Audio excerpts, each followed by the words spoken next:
Good morning, everyone. Thank you for inviting me to the Principal Short Course. I always answer every invitation to this course positively. Why? Because I believe you're one of the most important constituencies in education that we're working with at the Saskatchewan Human Rights Commission. My name is Judge David Arnott. I'm the Chief Commissioner at the Saskatchewan Human Rights Commission. I firmly believe education is the most effective tool in repairing the world. We're here to discuss today the citizenship education resources of Consensus.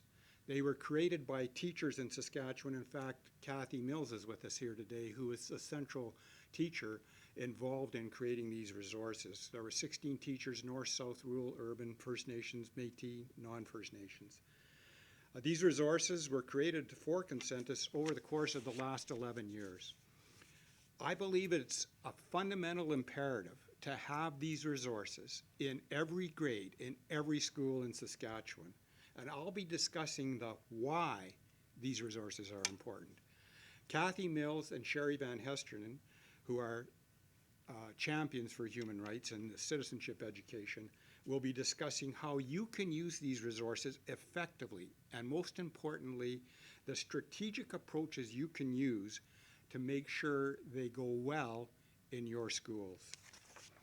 Now, today our world reveals itself continually to be more diverse, more complex, and for many, much more uncertain. This is happening at an unprecedented pace.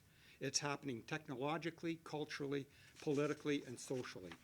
Among the byproducts of this torrent are apathy, alienation, polarization, suspicion, and fear, which spawns racism, bigotry, and hate.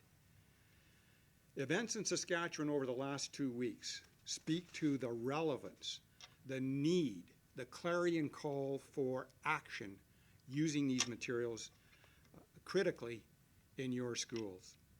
So the first example I want to give you of three is the Cowessess First Nation announcing that 751 unmarked graves had been found at the site of the former Maryvale Indian Residential School at Cowessess. It's a tragic reminder of the pain experienced by Indigenous children and families. The legacy of Canada's residential school system has cast a long shadow over the lives of First Nations people in this country, and it is in fact a very deep and dark stain on Canada. That it will take a lot of work and a lot of time to reconcile, but it's work that must be done. It's important that healing and reconciliation are the next chapters in that story. They have to be the next chapters. The status quo is unacceptable. Everyone in Canada must learn the truth about our shared history and understand what happened at the residential schools. We must listen carefully to what First Nations elders and leaders have been saying for years. In fact, in my experience, for the last 25 years, decades. These stories are not new to the First Nations people, but they're certainly very new to most Canadians. And most Canadians are shocked, appalled, and ashamed, and rightly so. But that should motivate us to work together, to build the relationships that we need to build, to change the distant and fractured, broken relationships. Now, that's a long-term process, but it's a road we must share. We must walk together side by side and in the spirit of reconciliation if we're truly to achieve the healing that's required in this country. And I believe principals and teachers are critical to the reconciliation process. Your leadership is required. As principals, you are the center of your social community in the school. You drive the direction of your school. You model leadership, understanding, community, and support for the equity we need to see, the fairness we need to see in this country. The second example I want to bring to light is the fact that the hate speech provisions, new legislation, has been introduced into the House of Commons just recently. Canada needs a strong, balanced regulation to eliminate online hate speech. Words matter. They have power to shame, blame, and inflame. Far too often, Online hate leads to real-world hate crimes. In fact, the two go hand in hand. It's uncontrovertible. In order to prevent this from happening, online hate needs to be eliminated. Hate speech is not protected. Why? Because it has no value. It's narrowly defined, it is specific, malicious, targeted, and very intentional. Hate speech is in fact a weapon designed to intimidate and stifle open debate in a free and democratic society. Finding ways to combat hate speech is not tantamount to fettering the expression of ordinary opinion or the usual public discourse on any issue. The Saskatchewan Human Rights Commission changed the discourse on hate speech across this country when it took a human rights complaint to the Supreme Court of Canada.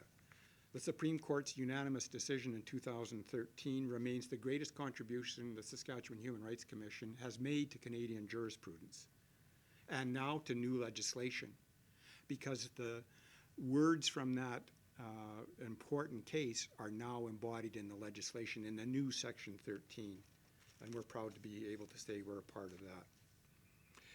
At the same time that the Supreme Court was unambiguously clarifying the legal standing on the meaning of hate in Canada, that was being removed by the Harper government at the time.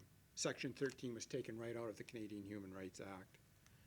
Canada has largely been without an effective remedy to challenge hate speech, and hate messages online during that time have spread wildly and rapidly on the internet. Countless people and communities have been harmed and victimized. Without adequate civil remedy to regulate the rising tide of hate and crime, there's no sanction left to be able to address the problem. That's really effective, because the criminal code has such a high standard of evidentiary burden that it's virtually impossible to convict anybody under the hate speech provisions of the criminal code, because you cannot prove intent beyond a reasonable doubt. It's almost impossible. So these changes are very welcomed, and the Saskatchewan Human Rights Commission was very active in advocating for the changes that are being introduced into the legislation.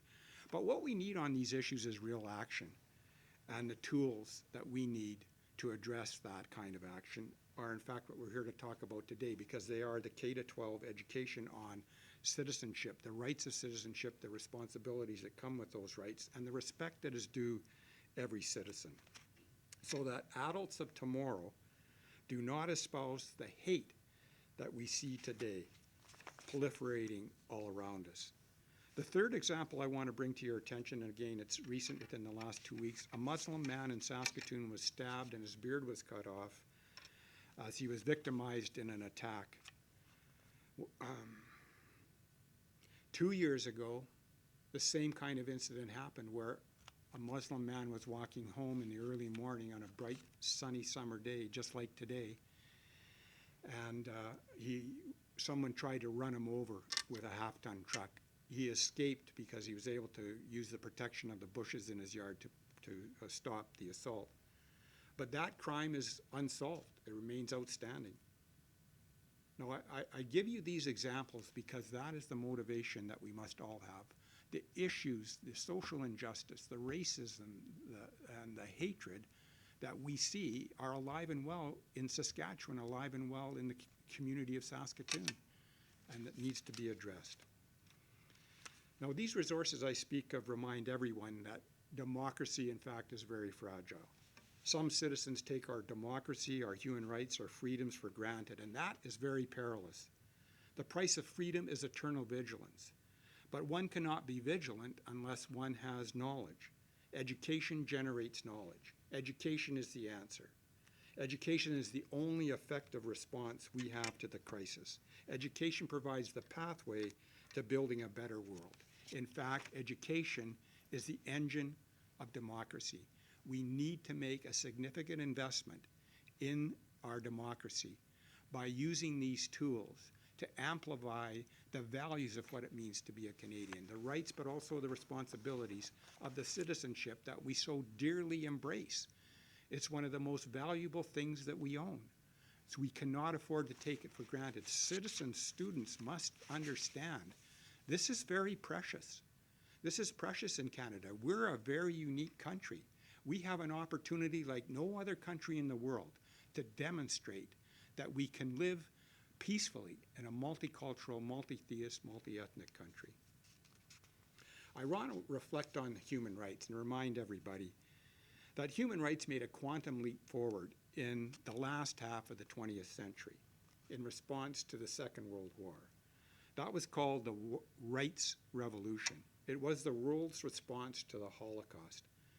And just think, it's only in 1948, 73 years ago, that for the first time in human history, the history of the world, every human being's rights were recognized. Everyone had rights.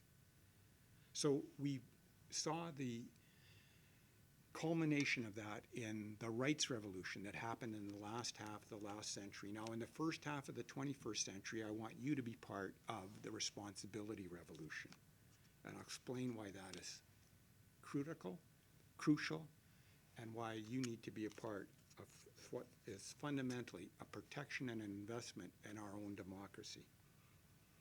Now, traditionally, education has always focused on numeracy and literacy, and that's fine. And I call that the old 3 R's, reading, writing, arithmetic. They've always been the bread and butter of education, but there's a new pathway required, a new component required. We call it citizenship education. It's really fundamentally a recognition that teachers in classrooms, the whole school experience from K to 12, is building a whole citizen, a whole student. And we need to focus on what our rights are, what are the responsibilities that come with our citizenship, and the respect that is deserved. That's what our resources do. These resources are required in grades K to 12 to answer the question, what does it mean to be a Canadian citizen? What are the rights of citizenship? But equally important, what are the responsibilities that come with those rights? And how do you build and maintain respect for every citizen? There are no exceptions to the respect that's required. Now, I caution, I'm not saying you have to like every citizen. That's not the point. There's a distinction. It's that you must respect your fellow citizen. Why is that? Because every human being is someone's child. Every child, every single human being deserves equal moral consideration. What do we fundamentally need in this country, in this province? It's harmony. How do you get harmony? It's generated from respect. Respect is generated from empathy. Empathy is created by understanding. Understanding is created by knowledge. Knowledge is generated by education. Education is, in fact, the foundation for the harmony we need in our society and the respect that everyone deserves. It has to be specifically taught. Education is the foundation for that understanding. We cannot be passive about creating and sustaining good citizenship in our complex multicultural society. That's what we have in Canada. We are, in fact, the most successful experiment in multiculturalism the world has ever seen, without any question. But we need to intentionally and explicitly teach the responsibilities of good citizenship. The responsibilities of citizenship include these principles, salient points. Every student should know and understand the rights of citizenship so they don't only transgress the rights of others. Every student must strive to make the world a better place, to repair the world. Every student needs to understand that all Canadians need to reconcile with Indigenous peoples. And every student needs to respect their fellow citizens. All citizens need to respect their fellow citizens. It has to be taught. We need to teach these responsibilities in grades K to 12. Can you imagine the quality, the caliber of the graduate at the end of grade 12? A set of resources that focuses on those questions with those answers? I can. It gives me hope. I like to paraphrase H.G. Wells and say that democracy is a race between education and chaos. Education must win. It's imperative. You must be a part of that winning drive. With this solid foundation of rights, responsibilities, and respects, the students you teach, the students in your community, in your school, will become the driving force with the responsibility revolution. Students are inspired by teachers and principals. There isn't a student, and I'm sure you've all experienced it, we all have principals and teachers that made a huge impact in our life, positive impact. I say to all teachers, and I have profound respect for the 13,000 teachers in Saskatchewan, and that's born of my experience as treaty commissioner, where you created the materials. We're all treaty people, and that's become part of the lexicon of Canada, and it's certainly part of the lexicon of Saskatchewan. Teachers are agents of change. You're critical to the kind of change we need in this country. Teachers breathe life into the past, expose the truth, and reveal the present. We can't do anything about the past, but in the present, we can think about equity in our time. That's what we need to do. That's how we should be seeing the world. How do we repair the world? Make sure that there is equity among citizens in Canada.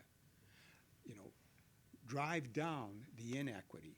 Restore our principled equity. That is really the value of the present. That's our duty in the present. And of course, teachers can instill in students much of this and in fact shape the future, make a better Canada. Teachers nurture compassion, understanding, critical thinking, and respect. I think the beauty of these resources is we don't tell students what to think. These materials show students how to think.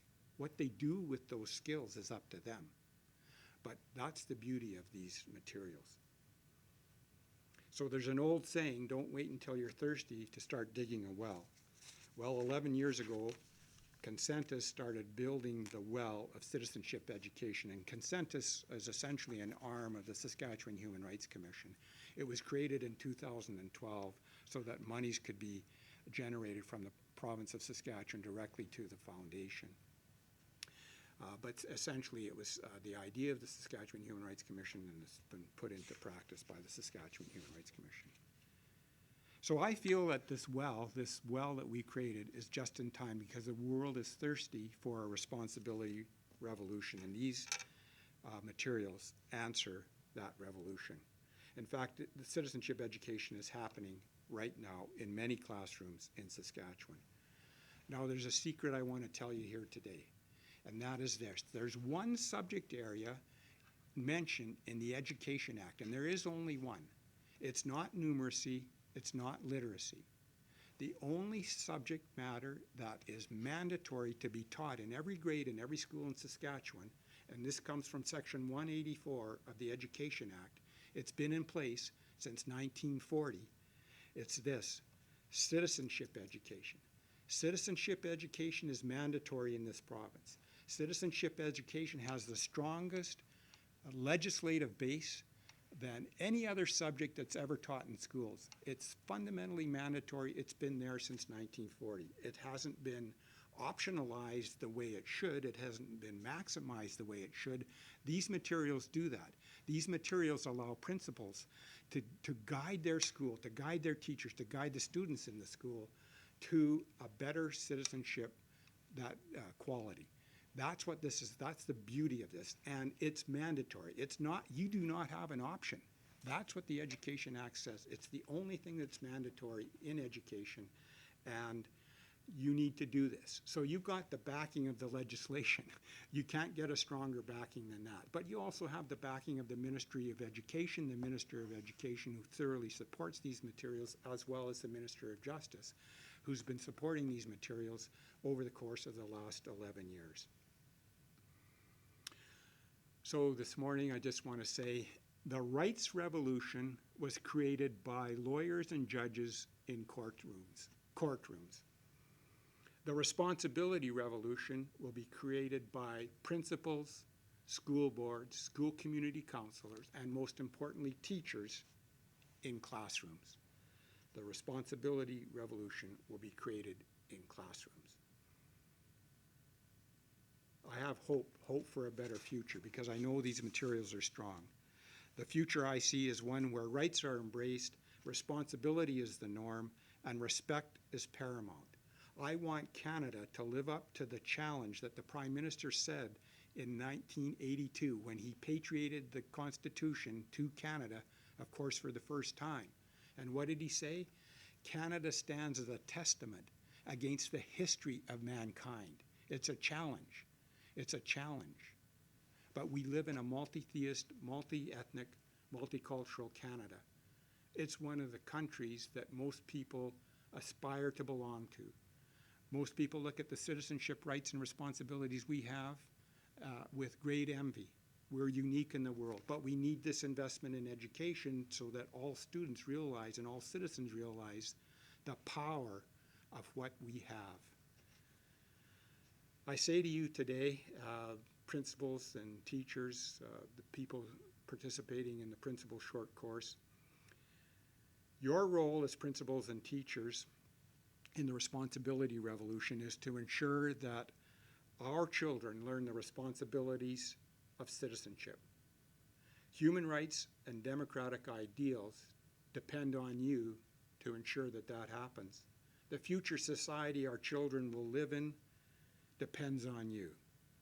Please join the responsibility revolution. I hope I've convinced you as to the why you need to do this. Now stay tuned, because Kathy Mills and Sherry Van Hesternen are going to give you the critical tools you need, the strategic thinking you need to make sure you can infuse these materials in your classrooms in a constructive way and in an effective way. Thank you very much.